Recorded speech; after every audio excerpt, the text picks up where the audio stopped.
Hello again, class. We are back in 14.3 to prove that a quadrilateral is a parallelogram. So we know that a quadrilateral is any four-sided shape. We know that a parallelogram has certain properties that we're going to review here in our theorems. So the first theorem that we have here is Theorem 45. So it says that if opposite sides of a quadrilateral, both pairs of the opposite sides are parallel, then we have a quadrilateral. Then we have a parallelogram, because that's the definition of a parallelogram. So if I look at my pairs of sides, I have pairs right here, AB congruent to CD, and then BC congruent to AD, and that shows me that we do have those congruent sides, and therefore it is parallel. Now you might think to yourself, knowing that these sides are congruent doesn't exactly tell me that they're parallel, but it actually does, because if BC is connected to AD through my lines AB and CD, if AB or CD get any larger, then it will mess up the lengths of BC or AD, or it will disconnect my shape. Theorem 46 is yet another way to know that we have a parallelogram. It says that if an angle of a quadrilateral is supplementary to both of its consecutive angles, we remember consecutive angles means the angles beside it. So we look angle A plus B here equals 180, and then angles A plus D also equal 180. So that tells me that it must be a parallelogram. Hopefully you remember from the lesson where I had the lines on top of the parallelogram, and we could shift those lines to see that it will in fact remain supplementary when I pull this over, and we see that we then create a straight angle. Likewise, and we had a proof of this in another lesson, if my opposite angles pairs are congruent, then I know that I have a parallelogram. Now that comes from A and D being 180, A and B being 180, so therefore B and D must be the same. We can do the same thing to prove that C and A must be the same. All right, so make sure you've worked through the first problem in Pearson. Come back here when you think you have your answers. We have two different variables here. We have two y variables and two x variables, and we need to solve for x and y to figure out what those values would be to make this be a parallelogram. Pause the video, come back once you have your answer. All right, guys, so the method that I'm going to take to solve this problem is using that consecutive angles sum to 180 degrees.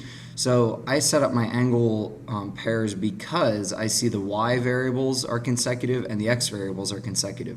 Now the other method that we could use is that opposite angles must be congruent, and then we could have solved for one of the variables, but I will probably use that method next. So the two equations that I set up are my consecutive y angles adding up to 180 and my consecutive x angles adding up to 180. If we look at solving the y first, we combine my like terms, so 4y and then 8 because I have a positive 10 and a negative 2. That's equal to 180, so then I get rid of the 8 by subtracting it from both sides. I then divide by 4 to find that my answer is 43. Similarly, over here for the x, we combine my like terms, we subtract the 20 from both sides, we divide by 16 and get that x is equal to 10. Pause the video to solve for these two problems, knowing that these shapes must end up being parallelograms. Now here you'll notice now my x variable and my x variable is opposite to each other, same with my y variable and my y variable, so I'm going to use the opposite angles method here. Alright, so for problem 1 here, like I told you I was going to do, I took the method where opposite angles must be congruent. So I have my angle B equal to angle D, and then I plug in the values using their variables. Likewise, I have angle A equal to angle C, and I have those variables plugged in. So let's just go ahead and work your y solution. So if I get rid of this y from the right side, I then have 2y equal to 78, and then to get rid of the coefficient of 2, I just divide by 2 or multiply by 1/2, which gives me a y value of 39. I work through my x solution, and I want to start by combining like terms, but here's where something funny happens. So I subtract 3x from both sides, but then there's nothing over here. Now I do this because I like to keep my x values positive. If I subtracted the 4x over to the 3x, I'd end up with a negative value on both sides, which I don't really like. You can do it, it will work out, it's just not so nice. So once I get to this step right here, x minus 21 is equal to 0, I just add 21 to both sides to find that x is equal to 21.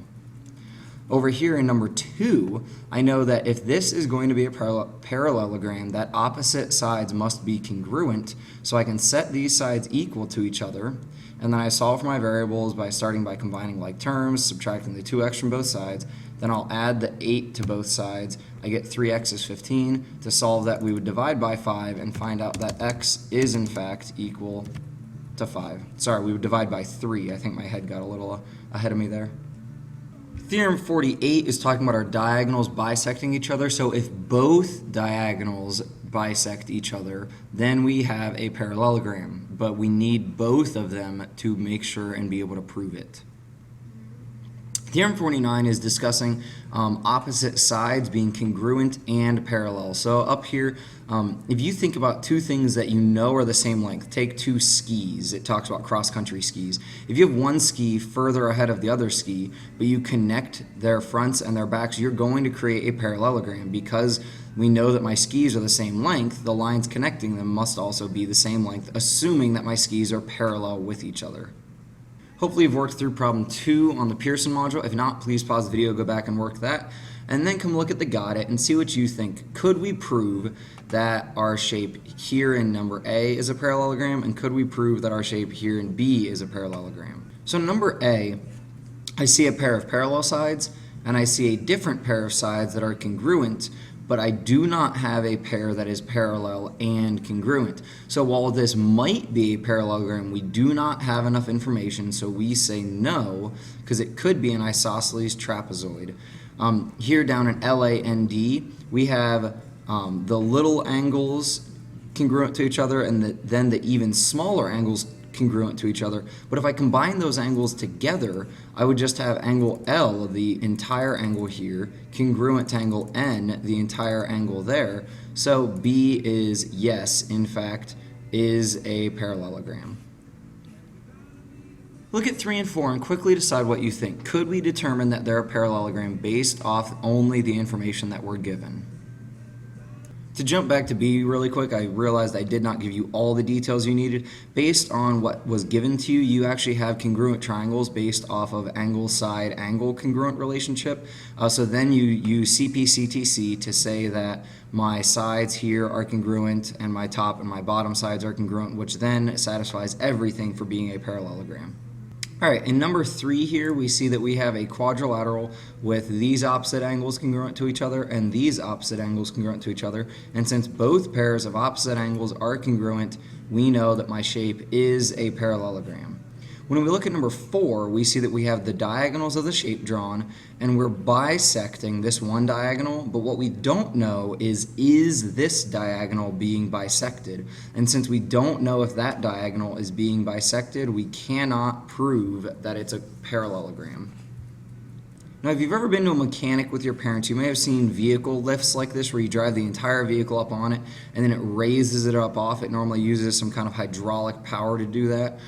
So make sure that you've worked through the next Pearson module to make it to this got it, and then determine what is the maximum height that this truck can reach. If I want to stand under it and work on it, what's the tallest I could raise this truck up? And make sure that you're able to explain why. So we know that the surface that the truck is on will be parallel to the surface that it drove on, like the ground.